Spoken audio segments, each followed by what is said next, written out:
Vendredi 22 janvier 2021, chers internautes, vous regardez la revue de presse sur JDC Plus TV, dernière sortie de la semaine que nous ouvrons avec Mutation. Le quotidien revient sur l'affaire de l'arme fatale au marché Mokolo à Yaoundé et nous amène cette fois-ci sur les traces de la victime, un certain Zao, conducteur de moto-taxi. C'est une information à lire en page 5 du quotidien Mutation, parution de ce vendredi.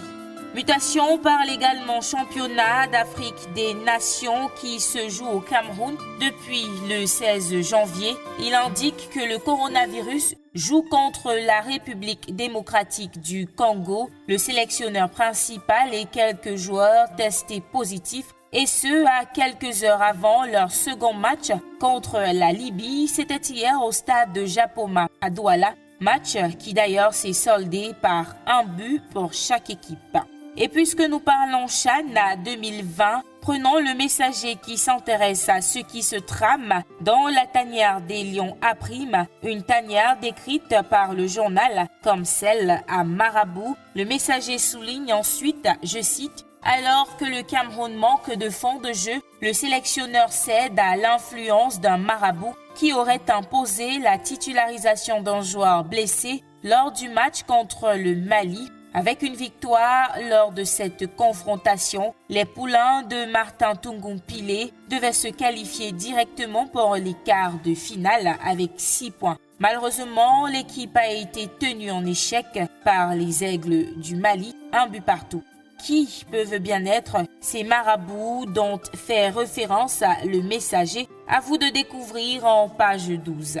Dans cette édition du Messager, on parle également échanges commerciaux avec ce navire camerounais arrêté en Guinée équatoriale depuis le 17 octobre 2020 et gardé par la gendarmerie de ce pays voisin. Le Messager donne en plein formation en page 6 de sa parution de ce vendredi. On passe au quotidien Le Jour qui écrit sur l'affaire de la CCEI Bank en Guinée équatoriale, filiale de la holding bancaire Afriland First Group, fondée par le Camerounais Paul Fokam. Comment Obiangema a arraché l'épargne des Camerounais? Voilà le titre proposé par le journal en grande une. En effet, après avoir décidé de quitter le secteur bancaire en Guinée équatoriale, la CCEI aurait cédé ses actifs qui étaient de 53% à l'État équato-guinéen. Le deal, qui intègre également les 13% détenus par Afriland First Bank,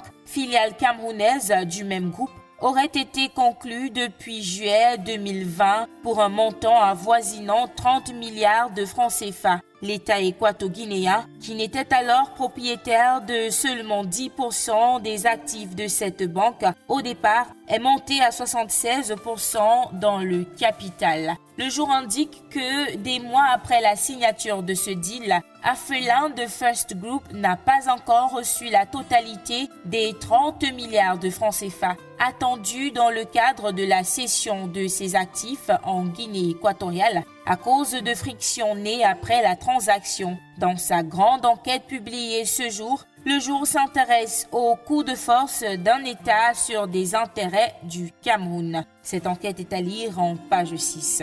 On sort de cette revue de presse en parlant conseils régionaux avec Cameroun Tribune. Le quotidien à capitaux publics nous fait comprendre que les 10 présidents des conseils régionaux et les membres de leurs équipes seront officiellement installés ce vendredi dans les chefs-lieux de région. Ils sont particulièrement attendus sur le chantier de l'accélération de la décentralisation tel que vous le lirez en page 5. Et c'était tout pour la revue de presse de ce vendredi. Merci d'avoir regardé. Bon week-end à vous. À nous revoir lundi.